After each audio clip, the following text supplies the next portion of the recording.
Woo, Studebaker and a Willys. Hey guys, Chris, Ironhead Garage. Well, been working on the old Chevy a little bit. Yeah, I got the hood on her. Motored her around for a couple weekends with the hood on it. I think I like it without the hood on it, and I don't know, in with the hood on it. Without the hood, it shows the motor a hell of a lot more, but well, it's winter time up here in Washington now. Look at them. I got snow tires out. It ain't good for those cheater slicks. I'll show you outside here. Look at that. Seems to come every year. Yeah, we got about 4 inches of snow last night. It's dripping like crazy now, but it's supposed to get real cold, down in the 20s for the next few days. So the old 55's in the garage, back over here. Luckily I put it over here the other day. I don't think I would have made it around the corner to the shop, but that's okay. Winter time, we can work on her some more after I get them snow tires on my other rigs. But check it out. I was telling you guys I was going to get me a gold metal flake shift knob for the old girl. Turn this light on. There it is. Yeah, it's pretty cool. It's got some heavy flake in it. It's a little bit darker than my steering wheel, but fits pretty good in the old 55. Gotta love these dashes in these old cars. The old gauges. Yeah, fits pretty good. So I'm gonna probably put like a goldish carpet in here.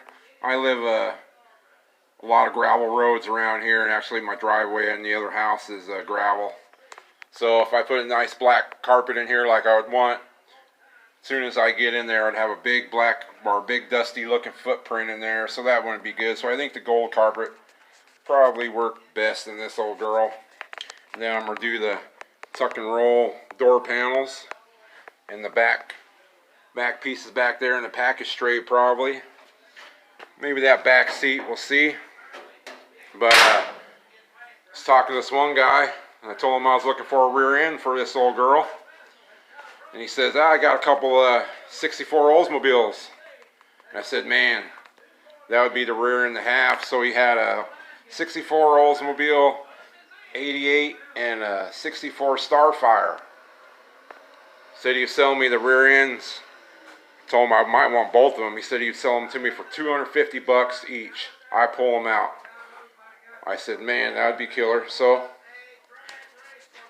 I went and pulled one out. Yeah, 9.3 rear end. So I jacked up the Starfire first, and what do you know? Look at that. Use anti-spin lube. It's a Posi. Yeah, 342 gears. It's all tighter than tight. So man, this is like the holy grail for my 55. Totally old school. So this is the big lug pattern for Oldsmobile. So I'm going to have these axles drilled. These are 31 spline, big beefy axles. I'm not sure how much horsepower these rear ends can hold, but if you watch those Southeast gassers, all the old gassers from the 60s, they ran these rear ends. Man, they are super tough. And those guys are pushing like 700, 900 horsepower or something. So I'm not sure what the inside looks like. It's super tight. The car, the odometer said 37,000 miles on it. So I figure it probably has 137,000 miles on it, because the body was actually pretty good. I don't think it would be 37, but I was going to get the other one out of the 64 Olds 88, but the wheel was gone on the passenger side, and the drum was half inch or halfway into the dirt. Barely could get the jack under the car, and then the pinion was down in the dirt, and the pumpkin was in the dirt. But I said, man, if that's a Posi too, I want to get that rear end too. So we jacked it up, took the wheel off the driver's side on the Oldsmobile 88, and spun it. And it spun. That other drum was down in the dirt, and this side spun. So it was an open carrier. But this one's a Posi, so that's killer. Been looking for one of these. That's why I haven't built the ladder bars for my stock Chevy housing. I've been waiting, and the hot rod gods have come through and blessed me with the 9.3 Oldsmobile rear end. Holy grail stuff.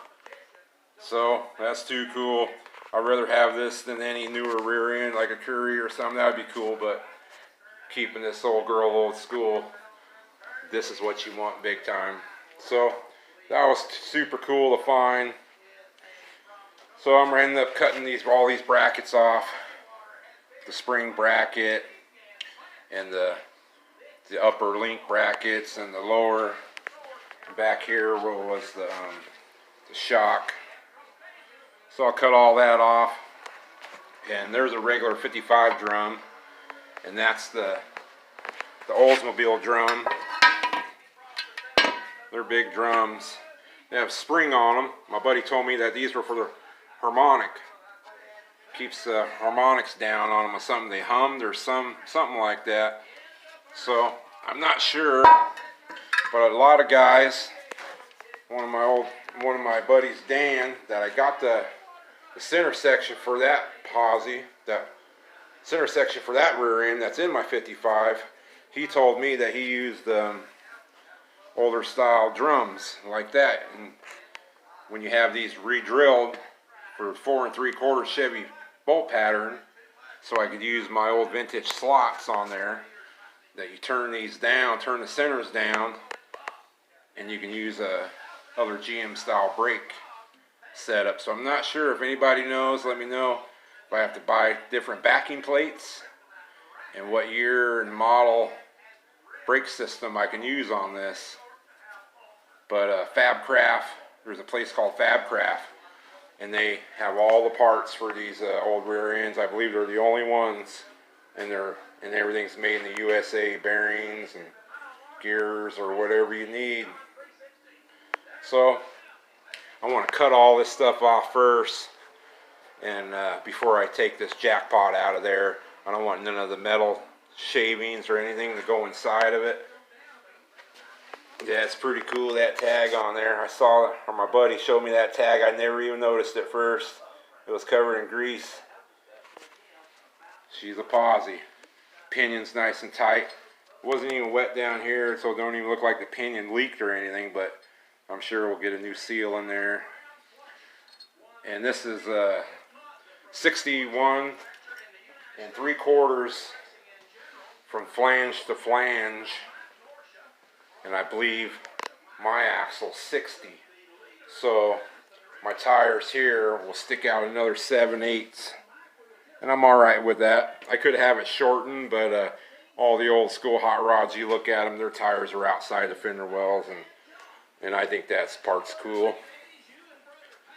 As long as they don't pull you over for no mud flaps or something, but mine don't stick out too much more, another 7/8.